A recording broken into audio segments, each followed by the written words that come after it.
More to Marketing. Welcome to More to Marketing, the podcast that explores marketing, product, and everything business. I'm your host, Susan, and today we're actually going to be talking about the power of human-centered design, particularly in modern marketing. Now, this is a really interesting topic about how is human-centered design actually making a difference and what can it do to help you have a better result for your marketing. So we're going to be talking to an expert.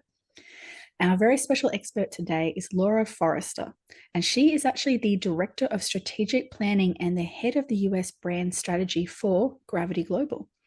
Now, Laura has been there, done this for such a long time, has been really entrenched here to make sure that decisions are being made using that human-centered design.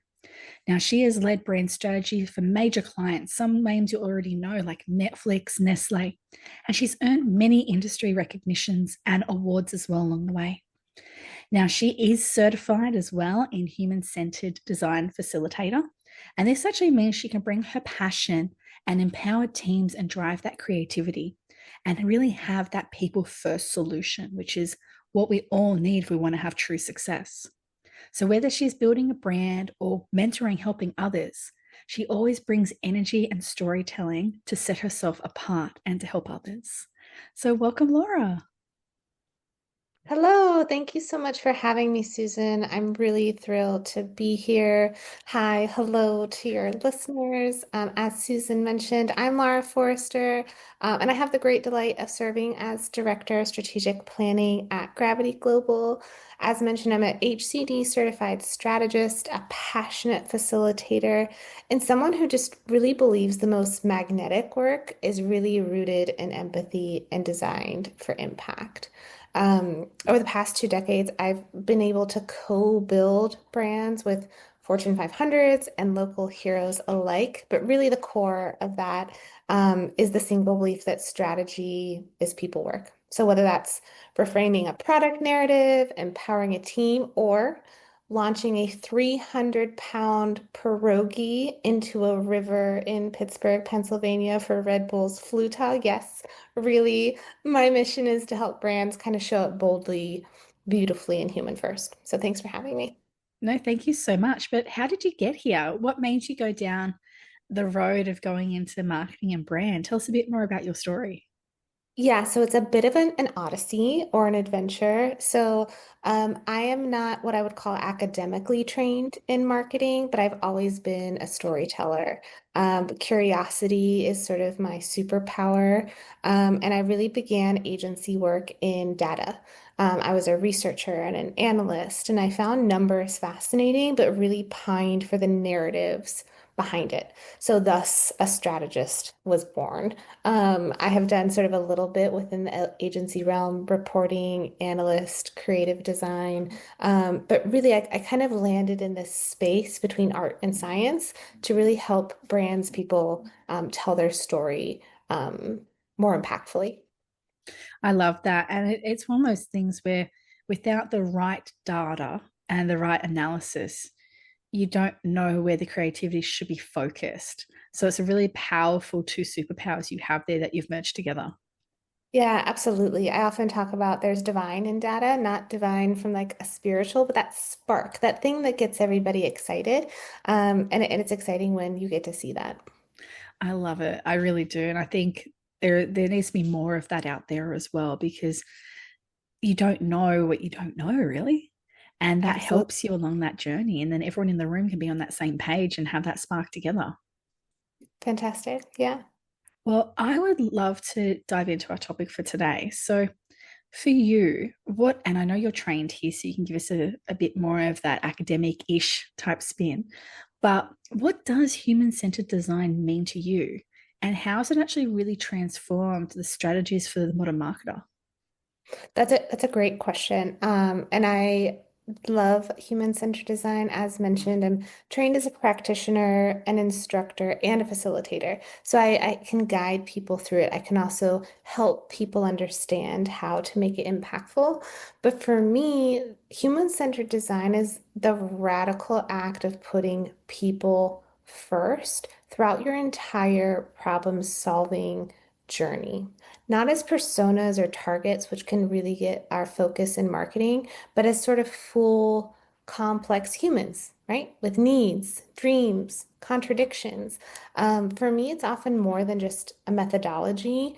It's really a mindset of listening deeply and designing with rather than just for folks. Mm, Um, and for me, in modern marketing, I believe it's a way to transform how we build relationships with audiences. I think we're really in a time where we have to move from broadcast marketing. When I say broadcast, I just mean talking to people and really co-creating. So I feel that rather than chase trust, right, that we all know that like people who build trust, they bring those product services organizations into their lifestyle.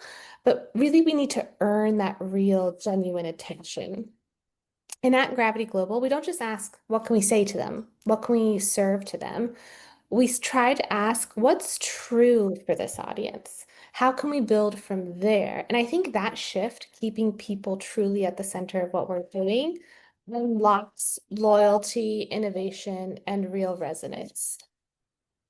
I think what the key thing there is instead of doing mass, instead of going, what everyone's trying to do is personalization, which is one of the major buzzwords for the last decade. It's about understanding the audience's needs at that moment in time to serve them where they're going to need it the most. So, not mass, not personalized, but something in the middle where it can be to a group or it can be to a niche, but it makes logical sense. Absolutely. I think that's a great recap. And I find it interesting that a lot of modern marketing companies still just try and chase the competitor and forget about the human. Tell us more about your experience there. Yeah, and I think it's ultimately we chase sort of solutions, right? We chase a sale or we chase an engagement. And I think and I've shared this before, that's not a bad thing. We've just been incentivized to do that, right? We've been incentivized to have solutions and not focus on like the why part or understanding part. And I think if we fix that, sort of focus on the understanding first, the Mm, rest of the driving business needs, the full funnel, that all comes together much more naturally because you know what's motivating, what the experience was like more deeply.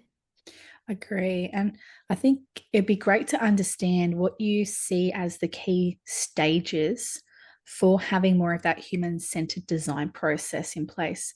What have you seen work really well and how have you applied them? That's a great question. And for those who are familiar with that methodology or with design thinking, human-centered design, there's usually what we consider four key stages: discover, define, develop, and deliver. Those aren't necessarily novel stages of any sort of process or sort of way of going about something.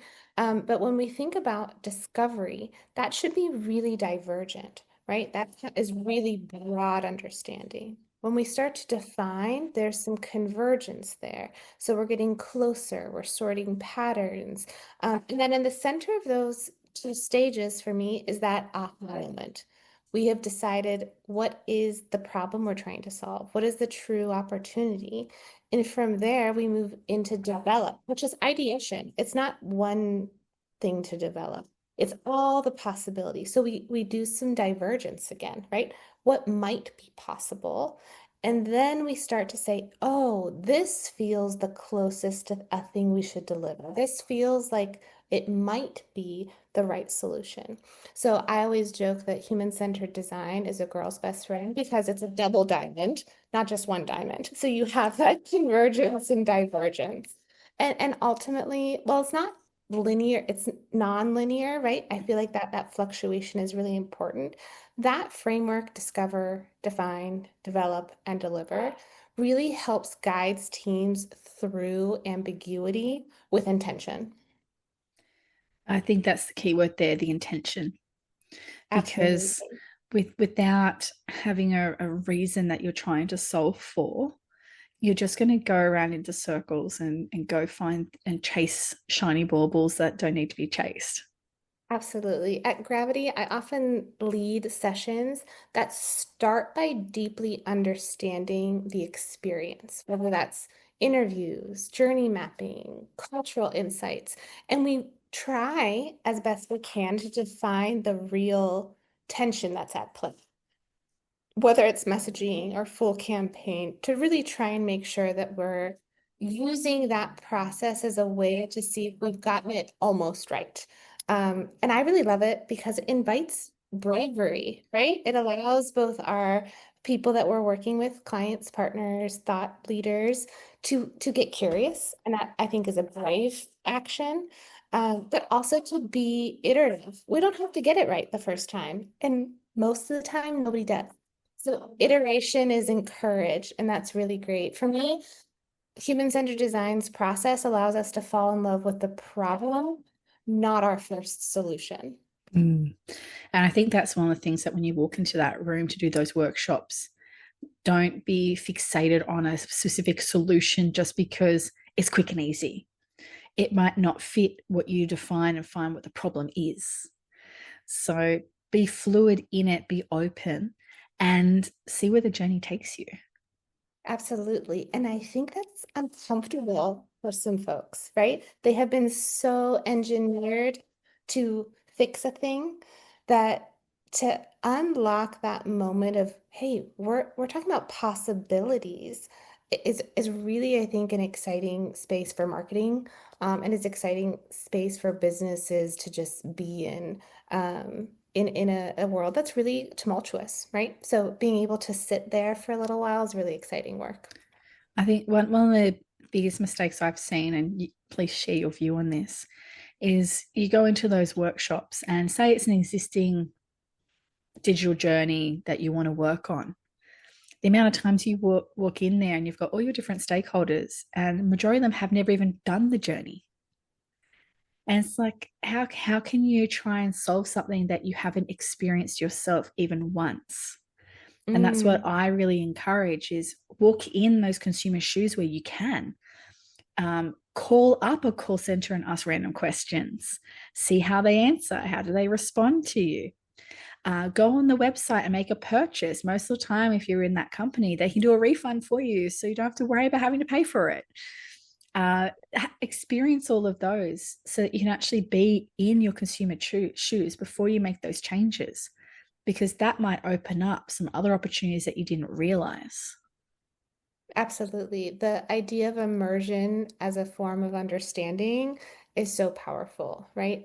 And I think sometimes when we are working with sophisticated marketers, partners, clients, they haven't visited their website in a while, right? They haven't kind of turned their focus to kind of what's happening in real time. That's not always the case. But to give a little bit of a moment to be in that space and kind of see how their audience that they're trying to gain that attention from actually experiences their brand, whether that's a digital experience or a brick and mortar or just out in the world, is really important. Mm. And I'd even go to the point of when you're out and about, this is what I do. I'm showing my sadness here. I'm excited though. I love marketing.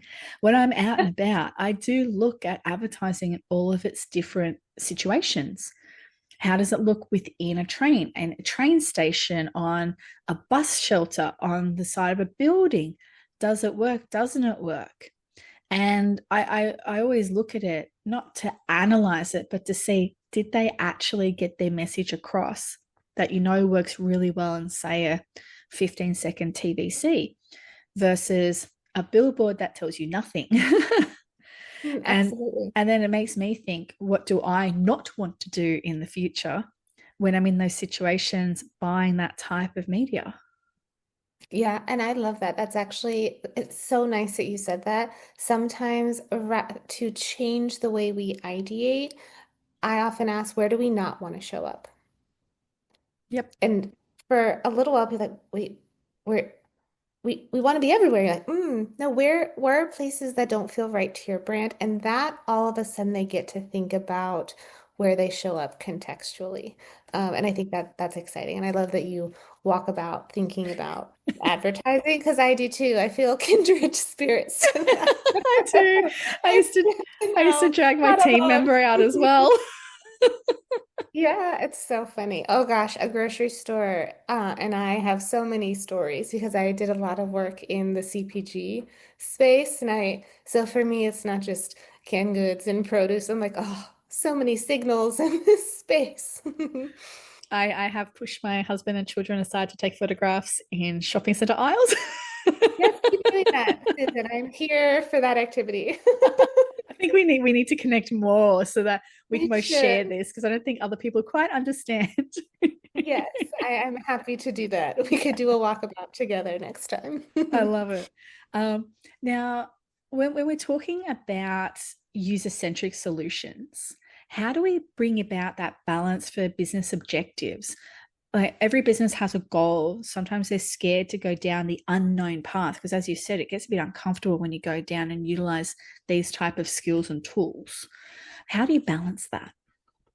That's a great question. And oftentimes, I try to make sure that when we think about how we start the sort of prototyping, the workshopping, it feels very playful.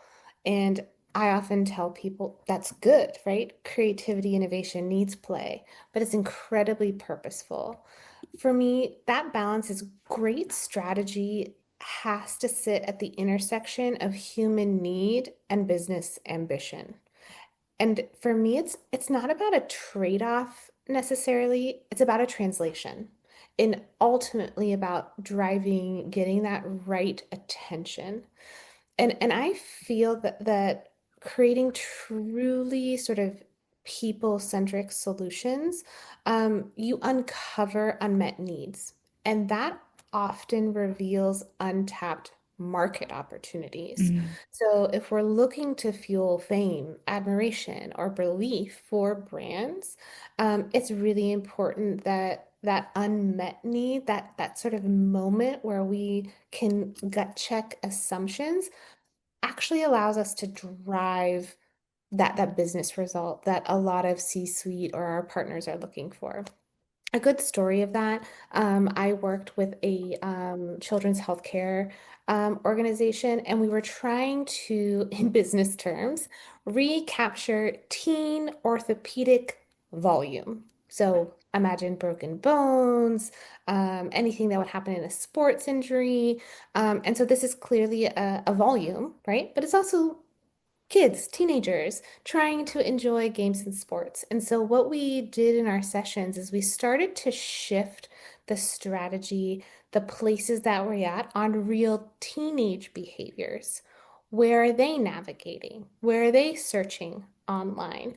Where are the places their parents are also looking at their media? So we did a ton of Snapchat surrounds at different stadiums. We took over different kind of arcade spaces. And ultimately, with a shift in tech and media from sort of a traditional healthcare space, we saw that significant lift in intent and ultimately appointments. So it wasn't novel. It was just, oh, see what happens when we align people and places. And that's proof for me that people first thinking drives business results. It doesn't dilute them. mm.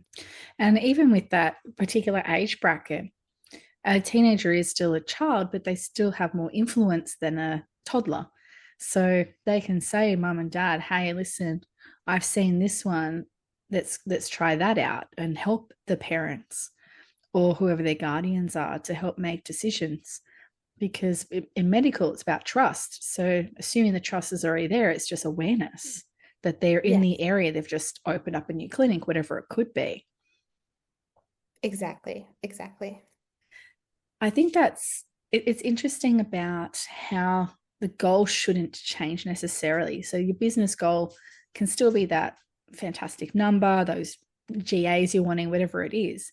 It's about the how you get there. And if you're already doing a or change to a human centric purpose for your marketing, you're going to get the results because you're already tapping into your audience. So it shouldn't be scary. It should be an opportunity to have a bit of fun and do a couple of different initiatives to see the results. Absolutely. And there's this, first, I am by no means an economist. I don't study the market, but as a strategist, I love a good chart. And there was this really beautiful chart that started to diagram the design value index. And what it did, Susan, was it took some brands and organizations that have adopted or operationalized this way of thinking. Think Disney, um, sort of Apple, the folks who have truly started to think about people-centered approach. They have sort of innovation centers.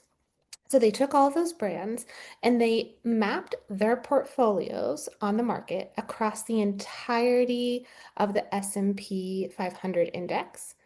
And what you saw was that those organizations not only perform better than that index, but can actually recover from micro and macro cultural influences faster. Mm, They're no longer trying to make their products better, they're trying to make their products better for people.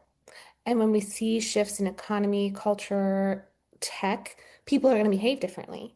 And if we keep trying to make our thing better versus making them better for them, we see that kind of stagnation. But what was wonderful to see is the folks who are like, oh, we have to change the way we operate, or we have to change our product because people aren't doing it that way anymore. You see that economic upturn as well, which is mm. truly proof that the people part is not just the most provocative, but the most important. Well, it's people that pay and buy it, isn't it? Yeah, So if they're not interested or invested or feel that the brand is, they're going to turn away. yeah, And, absolutely. and that's what's happened a lot of the time. Going a bit off topic here, I've seen it where the woke, I'm going to call it woke movement in marketing, just because there is true woke and then there's people that just jump on board. And Mm, for the woke movement of people just jumping on board, they actually saw, they thought, yep, I'm going to jump on, I'm going to get tap into this audience. That just because I'm shoving whatever it is down their throat that's in the media right now, they're going to want it. But it turned against them. And mm, many of those brands, because it wasn't authentic and it wasn't going down to their audience and what their audience truly believed that brand or product should do, they actually had a negative impact to the business because they're just trying to jump onto something that wasn't really for them. absolutely. Yes. And I think that is such an interesting example or narrative of like, I'm focusing on the people I want to attract attention from versus the folks who might need my brand or Mm. want my brand or already have some loyalty that we can expand. So that's often a really interesting conversation where I hear expansion, I understand sort of generational shifts, but that being true to who you are and who you stand for doesn't mean you can't transform or evolve, but be really mindful about talking to the right folks at the Mm. right time. And it's also as simple as um, how will that change impact your consumers? If you do it in smaller increments, it's generally not as detrimental. They can be seen that they're part of the journey, like Nike. Nike over the years has actually evolved its tick. Its tick has changed slightly over the years and they evolve it. Whereas if you look at other, like a car brand like Jaguar, who changed their logo quite drastically, it wasn't seen as a very good thing. It was actually seen as a removing that premium status from it because they went too extreme in just one jump. So it's being delicate as well about who you're trying to attract, who already symbolizes themselves with your brand and is associated with it, so that you don't actually make them feel like they're not part of it and they're not connected. 100%. I think that connection is really important. And if you have it, don't kind of diffuse it either, right? That's, I think, a really good watch out for sure. Mm. I'd love to understand with human centric, there are so many different humans. There are so many countries, even languages, all these different pieces that all come together for human centricness, and we're all so unique. But how do we ensure that there's that inclusivity piece and the accessibility piece in our campaigns and we still keep the creativity? That's a great question and also an incredible priority for us. For me, I think inclusivity and strategy are siblings, right? Every strategy should really be built by a team that can reflect on the audience it's trying to serve. But also, I think great strategy has to create spaces where those people, those divergent audiences, fresh perspective, and even lived experience informs creative direction. Um, I'm often and regularly including the people we are designing, building, and campaigning for in the work, in prototypes, in interviews, in all of that, what those phases we talked about, keeping them centered throughout. Because I think if you have the right room, the right voices, the right perspectives, that creative consensus with people ends up creating sharper, bolder work. And I think that's important to really make sure that you embed inclusive research practices and test across diverse cohorts and ask tough questions about who we focused on and who's being left out or who else might need to be in this room. Um, I actually created this sort of tangible tool, right? Because trying that rigor of staying people first is truly a rigor, right? A behavior you have to kind of work on and muscle. And we have this tool called the Stellar Questions Guide. And in that, it specifically has a section where my team, our partners, are prompted to ask about inclusivity, visibility, understanding. Have they done research outside that confirms bias, right? And so we ask those questions because sometimes people don't. So that's very important. Also, for us, accessibility is like a non-negotiable, right? Whether that's color contrast, language choices, who do we have in a room, the even sort of platform navigation when we're in brick and mortar spaces or digital experience. How are we making sure at each of those engagements that we've been mindful about who can and who cannot have that experience? So for me, designing strategy for business is really important, but also keep the dignity of all the people that we're designing for really elevated. And the key part there is you could actually have a service or product that is for everyone. So, how can you make it the most inclusive and accessible possible? There are tools out there that can help businesses, like if it's for someone who has impaired vision, for example, there's a standard that you can utilize to help you get your website to that point where it's going to be accessible for them. And it's not that difficult, to be honest. I've put it in myself. And there's different ratings. It can be an A rating, an AA rating, whatever it is. But that then opens up your opportunities because you're missing out on an audience if you don't do some of those simple pieces along the way. Yeah, so I love this conversation. We make sure that we call them practice areas, right? Our digital team, our media team, our strategy team. We ensure that all of them have training tools to ensure that they're checking that, right? But also for us is when we think about people-centered design, we're creating, and perhaps we've been requested to create a digital experience. One of my questions is, are the people we're trying to reach, do they go to websites? Is that a thing that they do, or are they going to chat for search or different elements? So even just trying to say, hey, we're happy to make that thing, but let's go understand where they engage, why they engage, so that we actually create a system or an engagement that's for them and based off of their own behaviors. Yeah, there's a reason why we still have bricks and mortar. Exactly. Yeah. The idea, we always joke about this because marketing is such a magical place that if sort of older family members knew that you could do all of the things from your device that gives us godlike power and not hop into a store, it would just blow their mind, right? Because that's a very different accessibility for them, not just kind of when we think about accessibility as sort of ensuring color contrast, functionality, and all of that. Exactly. I love it. Now, one of the things I really wanted to understand from you, because you've spoken to so many companies and you've worked with so many brands, and I'm sure there's been a lot of common misconceptions when you've been talking about you're laughing, I love it, human-centered design. I'd love to understand some that you've encountered or maybe heard about, so you don't have to name anyone, but things that you've heard of out there as well that are really interesting you'd like to share.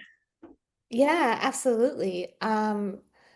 I'll focus specifically on two of the biggest misconceptions. I won't name names or people, they are safe here.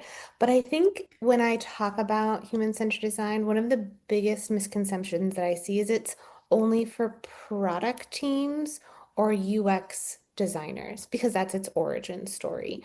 And really, in reality, it is a powerful methodology for brand understanding, operations, culture, campaign development. Um, Prior to my work with Gravity, I was a consultant for organizations who were going through some sort of transformation, cultural transformation, operational change, shifting a model or service. And we used human-centered design to understand that. That's not a product or a UX interaction.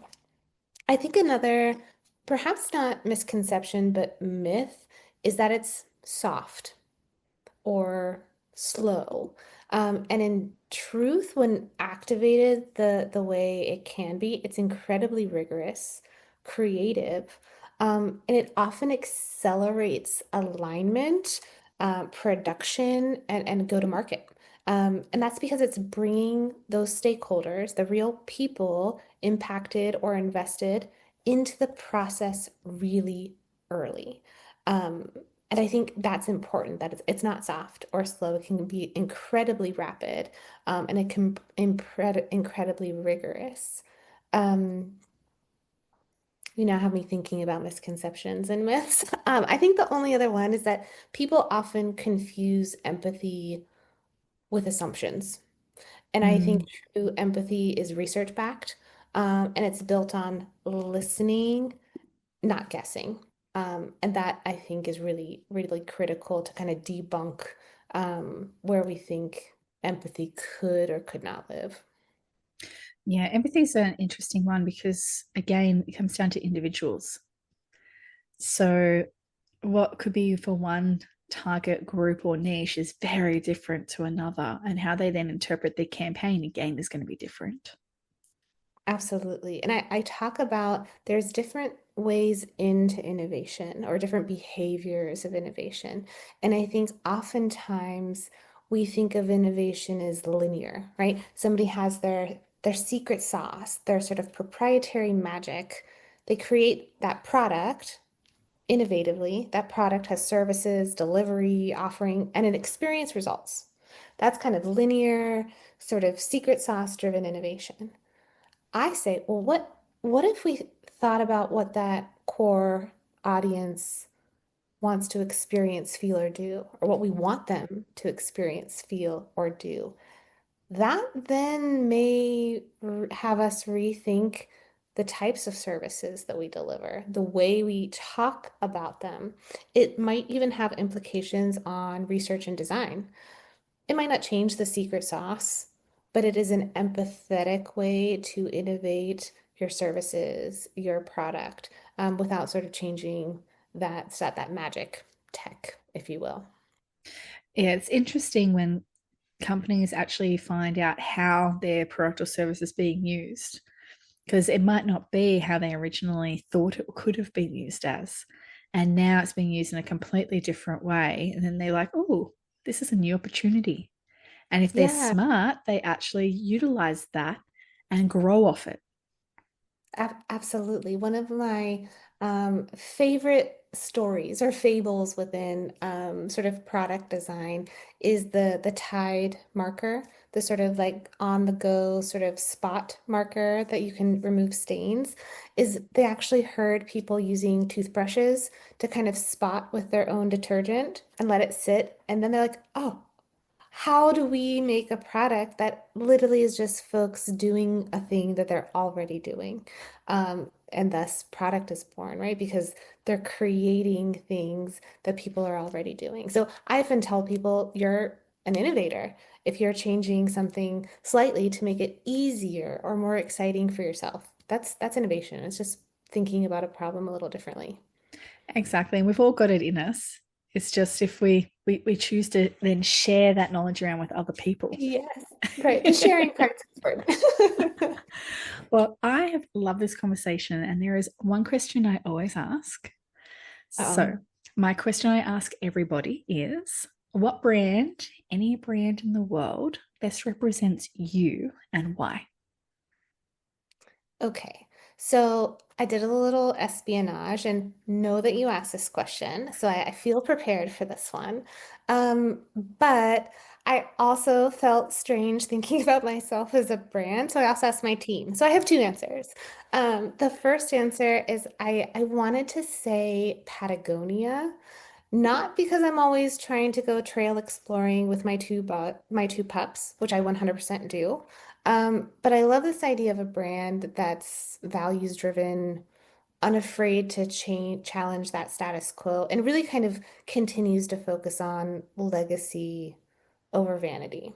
So that was my kind of own response when oh my gosh, Susan, when I asked my team about this, Oh, yeah.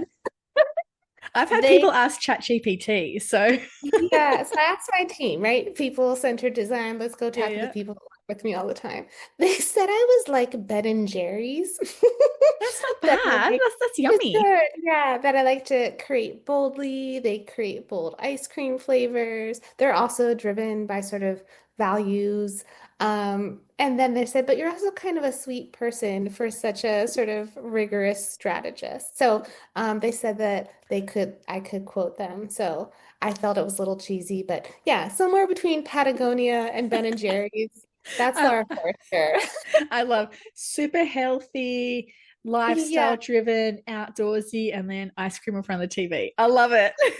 right. It's a little balance of like leading with heart, outperforming, blend of ethics and effectiveness. I don't know. So Thank you so much for sharing that. I love that. That's gorgeous. I'm And gonna get thanks, so many team, for messages about that. Patagonia, call me. Also Ben and Jerry's. Happy to try flavors. yeah, I'll do it for free. Happy to do that. I love it. And thank you so much for our conversation. I'm just going to do a wrap up and then you can let me know what I've missed or what you'd like to add.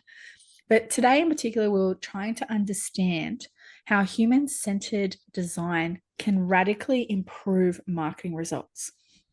Now, this is all about putting humans first. So it shouldn't be anything that is too scary because that's what products and services are for, right? They're for people to use. So it's just making sure that you have that focus to ensure that the people actually want to buy it. So it's about looking at what the problems are out there, going through the journey, and then bringing the people on board to be able to solve for it. So it really is a human centered design. So very easy if you think about it that way. It's not difficult, it's not rocket science. It's literally about understanding the consumers that will actually use your product. So for me, talking today, we learned more about intent is huge. Understanding the intent that you're trying to do with your product or service to then ensure that human centered design is part of the product and the marketing piece.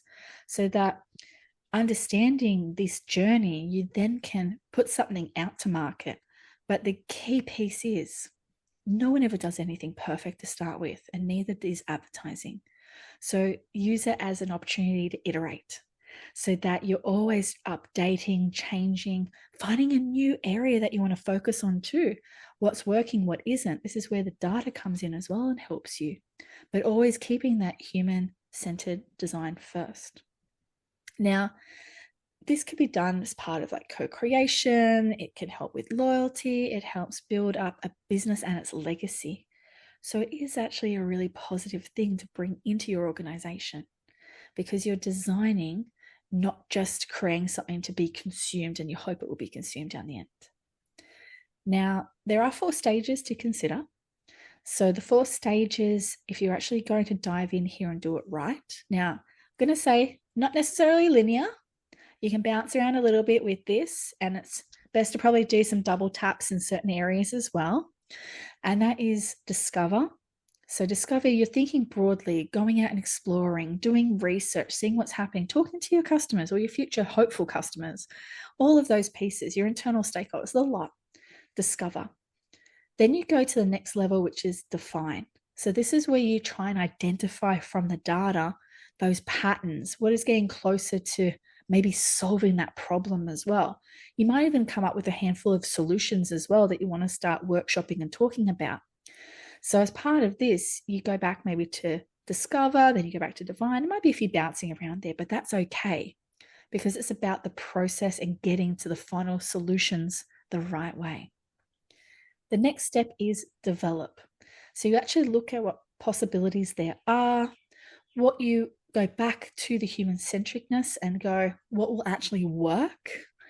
Bring people on board in the journey, have those focus groups, whatever it might be, and then the delivery. So, of course, going out to market, seeing how it's going, and then iterating along the way. But you really need to understand that journey. And as part of it, the business goals and objectives should also be understood too, but they don't necessarily have to be different to be able to make the results happen. Because let's face it, if you want sales, you want the right consumers, which means you want a human-centered design, which means then you get the goals that you want for the business. But it might also open up some untapped market opportunities that you never thought of that your product or service was being used for. And that can be a gold mine. Now, inclusivity is something that should always be considered in everything you do. And that's not just about colors, it's about the people as well, but it's about embedding it in the process. So ensuring that you ask the tough questions, because along the way of your 4 stages, some of the questions might be, who do we not want to access this? Or who can't access this? That's not a bad thing. That's understanding your audience. That's actually a good thing because now you've asked a hard question, but now you know, and your design team and everyone else knows what we're focusing on to achieve it and why. And this is where the strategic piece really works and opens up those spaces to be able to understand the right people and the right voices to be involved in this creative process that you can bring in. And as I said, they could be potential new consumers or existing consumers. Prototypes, panels, all of those things, use it because they're powerful tools to help you along the way in that iteration. Now, should always think about the misconceptions out there, particularly marketing people that need to maybe sell this into the business as maybe a change. And that is that the human-centered design, number one, it isn't just for products or for UX teams. It's for a brand. It's for the product and service itself. Again, go back to my original point. Humans buy products and services. So therefore, it should be human-centered design around it to help those decisions. And humans are involved in every step of the funnel. So why would you not include it? It's not just for UX. Now, the other thing we really need to throw out the door here is that doing human-centered design means everything's going to be slow, laborious, and boring. Not at all. It makes things faster. We talked about iterations. That is because it is agile, it is fast, it is changing as the needs of the humans change as well to make sure your product and service is what people need as their solution. So therefore, it can't be slow. It has to be fast. It has to be changeable. It has to actually align and have the right intentions and iterations along the way too. Again, going back to that intent. And then the last one I just want to really debunk here is that people get confused between the empathy and assumptions. Empathy is something a human may feel, and then you've got assumptions which need to be tested. Don't confuse them. Make sure you go back and do hypotheses and test it. And then you'll know what to move forward with as well. But ultimately, human centered design for marketers, whether it's for a product or service or for the brand itself, is powerful. It is making sure you are going where the people need you most to be able to purchase, and you've got the solution that they're wanting at the same time. So, why wouldn't you want to have a human centered approach to all of this? That doesn't make sense to me. Laura, what have I missed? Add in anything Oh you'd my like. gosh, nothing. You can't, I'm just over here clapping and snapping. Thank you so much. I think the only thing I'd add, just an exclamation point on such a delicious recap, is marketing isn't just about moving products, it's about moving people. And when we center humanity in our strategy, we get to build brands that are not only effective, but enduring and getting the attention they deserve. Love So, that connection. yeah, thanks again for having me, Susan. And to you, anyone who is listening, let's keep building braver, kinder, more connected work. That's the dream. Fantastic. Thank you so much again for your time today. Now, if anyone wants to follow Laura on LinkedIn, I have her details in the show notes, as well as also connections to her business as well. But everyone else, don't forget to follow More to Marketing for more fabulous guests in the future. More to Marketing.